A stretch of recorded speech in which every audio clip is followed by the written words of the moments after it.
do Enem. Mas, enfim, a gente vai falar agora sobre as expectativas, sobre esse momento que é tenso para muita gente. Tem gente que já está tendo pesadelo, achando que vai chegar atrasado na prova. Então a gente vai falar sobre a preparação psicológica, que é muito importante também. Houve um tempo em que se achava que isso era bobagem, mas já está mais do que provado que a saúde mental faz toda a diferença. O equilíbrio pode ser também um diferencial para que você se saia bem, né, na prova do Enem. E é sobre isso, né? O Enem é um dos momentos mais decisivos na trajetória educacional dos alunos e pode gerar, sim, altos níveis de estresse e ansiedade. Para gestores educacionais e também para professores, é essencial adotar estratégias que ajudem os estudantes a enfrentar essas pressões de forma equilibrada, buscando ser equilibrado, na verdade, também eficaz. A gente vai conversar agora sobre esse assunto com a psicóloga Rossana de Rossi, que está com a gente aqui no Jornal Manaíra. Rossana, seja bem-vinda. Obrigada, pessoal. Bom dia.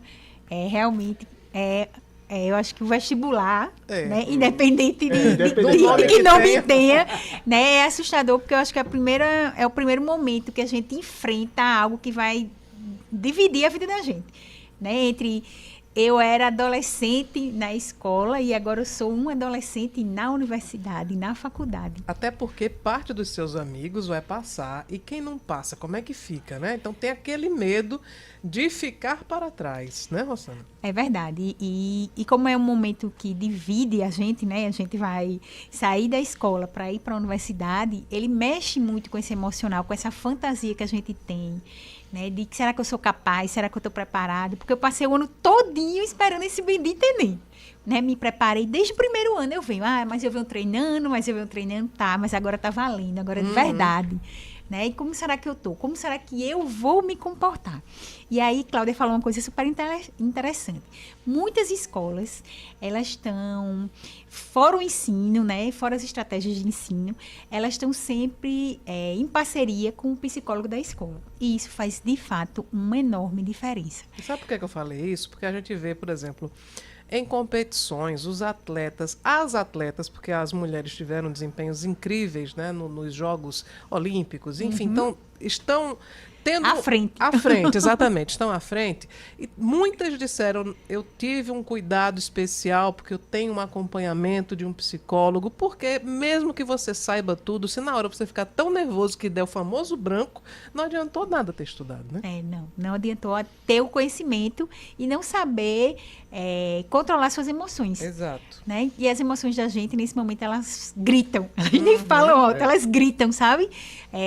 Essa história do pesadelo, ai meu Deus, eu vou chegar atrasada. Eu morria de medo, eu passei a semana inteira tendo pesadelo de que eu chegava depois da hora. Eu fui uma semana antes, para conhecer o local de prova, para poder também não correr esse risco, porque eu estava com medo de chegar e perder a hora.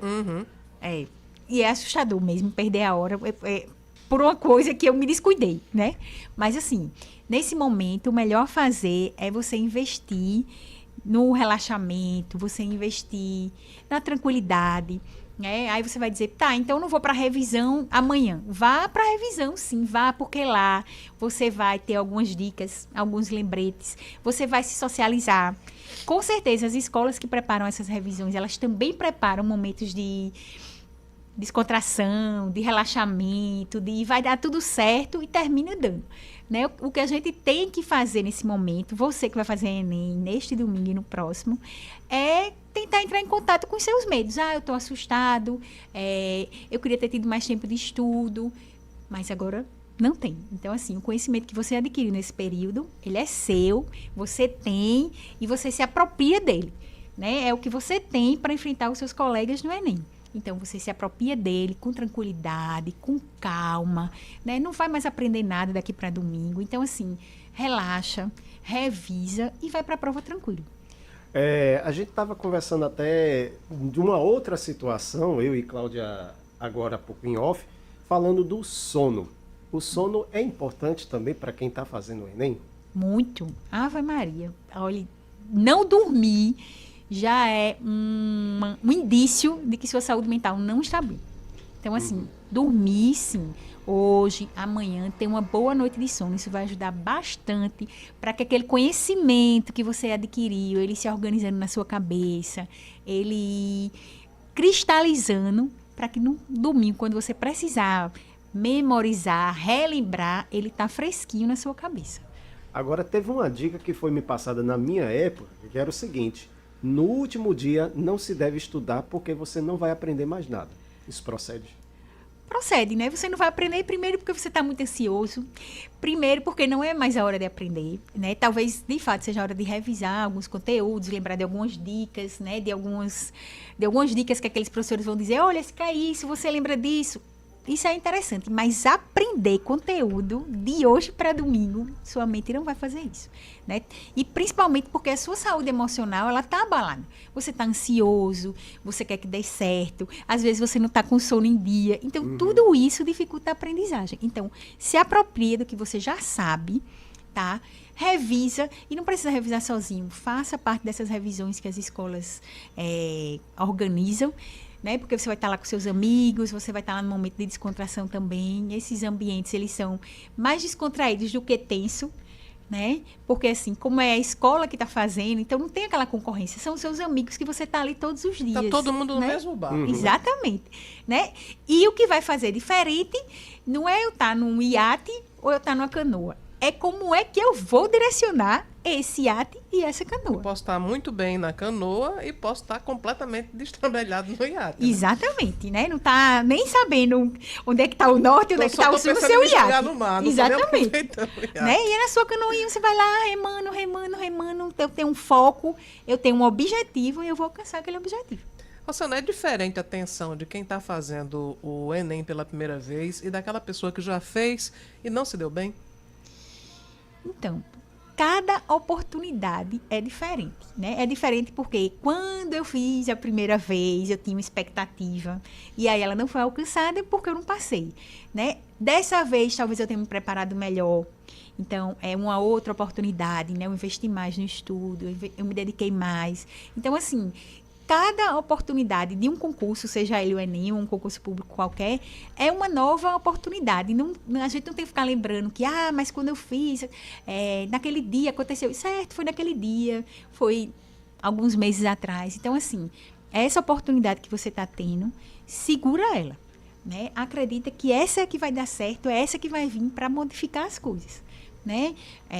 As frustrações do passado, elas justamente ajudam a gente a melhorar a preparação da gente para essa nova oportunidade. Agora, a gente está falando muito dos estudantes, mas também tem um outro lado também, que são os pais. E a pressão que os pais fazem. Exatamente. Eu ainda vou passar por essa fase, né? Porque o meu menino ainda está com 9 anos, ainda vou passar por essa fase, mas eu sei o que é que passou os meus pais. Qual a dica que você dá para os pais? Então, nesse momento, é confiar nos filhos, sabe? Assim, não adianta você brigar, não adianta você pressionar, porque o que tinha que ser feito já foi, né? Aqui, de hoje para domingo, é acolher, é incentivar, é segurar na mão, dizer que, independente do que vai acontecer, a gente vai estar junto e a gente vai seguir. Então, assim, não adianta essa pressão, né? Porque, às vezes, a pressão faz com que o jovem se sinta mais pressionado do que a própria pressão que ele tem, porque ele quer passar. Sim. Né? Ele Todo quer mundo passar. quer, né? Exatamente. Então, assim, mas você não estudou, tá vendo, agora tá aperreado. Certo, mas não vai adiantar. Não vai adiantar. Então, assim, segura na mão e vai junto. Olha, você fez sua parte, a gente tá acreditando no seu potencial e vamos ver, né? E se não der certo? É outra etapa, né? A gente tem outras oportunidades que não só a universidade pública, né? E o que a gente também vai precisar dessa nota do Enem, para um ProUni, para um FIES, enfim. O que a gente precisa é focar em ter uma boa nota, né? Se com aquela boa nota a gente vai conseguir ou não entrar numa universidade pública, aí já é a segunda etapa, né? Porque agora o vestibular, ele também tem peneirão, né? Ele tem o Enem, né? Ele tem o SISU lá na frente, que você vai botar a nota e você vai concorrer. E uma coisa diferente da época da gente é que, às vezes, esse menino tem um sonho de fazer direito. Mas a nota dele não cabe em direito. Mas ele tem que entrar na faculdade. Ele tem que entrar na universidade. O pai e a mãe estão pressionando, a sociedade está dizendo que é hora de entrar agora. Então, ele vai entrar porque der. né?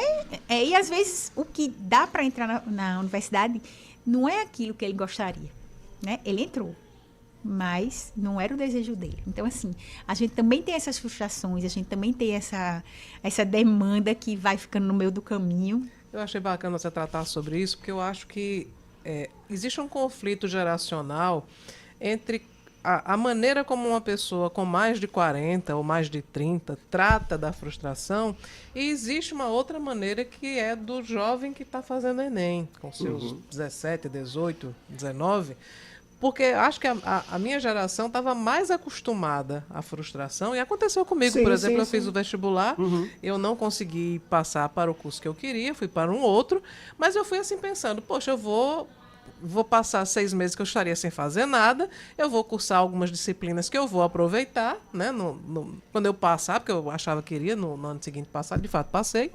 Eu aproveitei e foi horrível não passar no vestibular, foi. Mas eu fiz amigos, eu tirei um proveito. Eu só não sei se a geração agora, que fica muito chateada quando é frustrada, se ela tem essa visão também. Ela assim, geralmente eles não têm essa visão, né, de planejamento, né? Não passei, mas eu vou cursar esse curso que tem a ver com a área que eu gosto, né? E eu vou aproveitar algumas disciplinas, né? Então, assim, esse planejamento emocional e organizacional mesmo da prática, eles têm uma dificuldade, né? E aí, muitas vezes, quem leva esse caminho, leva isso ao lado deles é a escola, né? A escola que lembra, que orienta, né? Que tenta cuidar para que essa frustração não cause danos maiores, né? Então, assim, infelizmente, algumas frustrações para essa geração, elas são muito danosas, né? Você percebe isso, que há um nível de... Enfim, há uma dificuldade maior da geração atual de lidar com as frustrações? Sim, Cláudia, assim, eu digo algumas vezes, né? Talvez o que eu diga agora, quem estiver me escutando vai ficar chateado, mas muitos de nós erramos como pais, né? Eu me lembro que quando eu já era jovem, eu dizia, quando eu tiver um filho, eu vou educar ele completamente diferente do que meu pai e minha mãe fez comigo. Sim, todo né? mundo faz. Mas, assim, talvez o pai e a mãe da gente estivessem certo, né? A gente não precisa de muita coisa, de muita liberdade para criar um filho. A gente precisa orientar, a gente precisa segurar na mão, né? A gente precisa, de fato, assim, disciplinar, ser duro algumas vezes, né? E, assim, eu vejo que alguns pais têm essa dificuldade. Não por maldade, mas porque já passam um dia fora, não tem oportunidade de estar com essa criança todo o tempo. Eu acho que é até normal, Rosana, porque a gente se lembra, por exemplo, eu não tenho filhos, mas se tivesse, certamente eu seria muito mais liberal do que meu pai e minha mãe foram comigo. É normal, né? Você se queixa de determinado rigor e você quer implementar uma outra forma, mas nem sempre essa outra forma dá tão certo assim, né? Isso. Talvez eu acho que a gente ainda não descobriu qual é esse Qual meio. é o equilíbrio, né? Exatamente, dessa liberdade, né? Talvez assim, a gente, no afã de deixá-los livres, eles ficam tão livres que eles se perdem, né? E a gente também não sabe onde foi que a gente liberou demais e esqueceu de puxar um pouquinho. Eu acho que a maior responsabilidade do ser humano é ser responsável por outro, né? Então, Isso. pais e mães têm uma responsabilidade muito grande, porque o amor, ele se materializa muito no não, né? O não é Exatamente. uma prova, às vezes, é uma prova maior de amor do que o sim. Sim. Mas esses jovens, eles não aprenderam isso. Então, assim, quando eles recebem um não, é muito duro para eles. Porque, assim, às vezes não. Na maioria das vezes, esse não vem do pai e da mãe. Vem de fora, né? Vem da escola, vem do Enem, né? Não passei. E agora, eu vou fazer o quê? E meus amigos passaram, né? Mas eu não passei. E agora? Então, assim... Vou lhe fazer essa pergunta também, como psicóloga. Não passei, e agora? Como é que eu lido com isso? Então, não passei hoje em dia é muito diferente de um tempo atrás, né? Porque, assim, hoje em dia, a gente tem muitas faculdades privadas que têm muitas formas de custeio, né? Vamos dizer assim, tem ProUni, tem FIES, tem financiamento, enfim. Então, assim, não passar no Enem para uma universidade pública talvez seja frustrante, dependendo da área que você quer cursar, né? Se você tem uma boa nota, você pode entrar em outro lugar, e você pode entrar até com um ProUni, né, para cursar numa boa faculdade, numa boa universidade privada. Então, assim, eu acho que o não passar, ele também tem que ser pensado. E a gente também tem que pensar num plano B, tá? A gente precisa ter um plano A, B, C, D, o alfabeto inteiro, mas a gente precisa ter pelo menos um plano B. Né? Se não der certo... Para não ficar sem chão. Senão, exatamente. Né? Quais são as alternativas que eu tenho? E conversar isso com os pais. Né? Dizer, olha, se eu não conseguir ir na escola pública, numa universidade pública, como é que vai ser? Né? Eu vou... E que não vai dar para todo mundo, né? Isso é normal, não cabe todo mundo. Exatamente. Então, assim, o que é que eu vou poder fazer? Né? Quais são as minhas outras alternativas? Vocês vão me abraçar, vocês vão me apoiar? Né? Então, assim, eu vejo que muitos pais, hoje em dia, eles apoiam, né? Mas, assim, essa frustração de não ter conquistado esse espaço na universidade pública, às vezes, é muito pesado para o jovem. Né? Assim, mexe com a capacidade dele, assim, de eu não sou capaz, eu não consegui. Não. É como Cláudia disse, são muitas pessoas querendo dizer esses mesmos. E o fato de você não ter conseguido não quer dizer que você não tenha conhecimento. Talvez você não esteja equilibrado emocionalmente, né? Aconteceu alguma coisa naquele dia, você estava até bem, mas aconteceu alguma coisa naquele dia que lhe desequilibrou, né? Sei lá, um engarrafamento, bateu no carro na hora de ir, enfim, tanta coisa pode acontecer, né? Mas, assim, lembrar que tem o depois, né? E que, às vezes, esse depois, essa nova possibilidade pode realmente fazer a diferença. Né? Não se apegar só que, eu tenho que passar, eu tenho que passar. É bom você ter a sua nota. Né? Isso vai dar possibilidades para muitas coisas. Mas se isso não acontecer, você entender que você tem outras oportunidades. Uhum. E a gente tem que lembrar também que tem faculdades privadas que são excelentes, né? Isso, sim, verdade. Sim. Agora, voltando à hora da prova, exatamente a hora da prova, eu lembro que uma professora minha do cursinho, eu vou inclusive pedir desculpas que eu não vou lembrar o nome, mas era a professora de biologia lá do Sesc Centenário, tinha um cursinho lá e foi lá onde eu fiz. Então ela dizia o seguinte, quando entrar na hora da prova, você aproveita, vai bem à vontade, no caso, vai de chinelo, porque na hora H você tira as sandálias e bota os pés no chão para poder você ir desacelerando e fazer uma boa prova. Quais técnicas você pode nos dar para ir desacelerando, abaixando a ansiedade para fazer uma prova bacana? Então, a melhor técnica é a da respiração. Né? Porque a gente vai chegar ansioso nesse local, a gente vai. Né? A gente vai chegar por uma série de coisas que vai estar passando na cabeça da gente. Então, assim, respirar, né? Tentar lembrar que você está ali, aquele momento é de prova, né? Você não está na escola, mas você não está na universidade ainda, mas você está ali fazendo sua prova. Então, assim, respira profundamente, né? Tenta entrar em contato com você mesmo, porque às vezes a gente está tão agitado, a gente está tão ansioso que a gente não consegue nem perceber como é que a gente está, né? E essa ansiedade, ela é interna.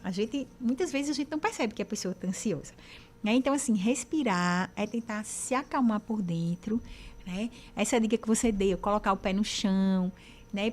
A energia, né? Você entrar em contato ali, de alguma forma, com a vida, né? Mas um pedaço de concreto, você não é certo. Mas é uma oportunidade que você está tendo de, eu estou aqui, fechar esse é o meu lugar, né? exatamente. Né? Então, assim, respira. Faça uma oração. Feche esse olho, se acalme. E essa dica da roupa é importante. Não adianta você ir lá todo amarradinho, todo desconfortável, porque é uma prova longa. Então, quanto mais confortável você tiver, melhor. Né? Pense que você vai estar no seu quarto estudando. Vai ter um monte de gente ao seu redor, mas se você estiver confortável, você vai estar confortável para fazer essa prova. Né? Então, assim, vá o mais confortável possível. Leve sua água. Se você gosta de comer estudando, leve alguma coisa. Né? Não precisa levar uma feira, não precisa levar um monte de coisa. Né? É só uma prova. Você vai passar ali aquele tempo, mas leve sua água, leve seu chocolate, que é importante. Né? E respira. Respira e entre em contato com o local que você está. Bom, nós chegamos ao fim dessa nossa conversa, infelizmente, mas queria agradecer muito a Rossana de Rossi por ter vindo aqui conversar com a gente e dar essas dicas que certamente vão deixar os candidatos, as candidatas ao Enem muito mais sossegados. Durmam bem, crianças. Durmam bem para sossegar a cabeça. Durmam sim. Boa prova e sucesso para todos vocês. Muito bem, 11 horas e 51 minutos.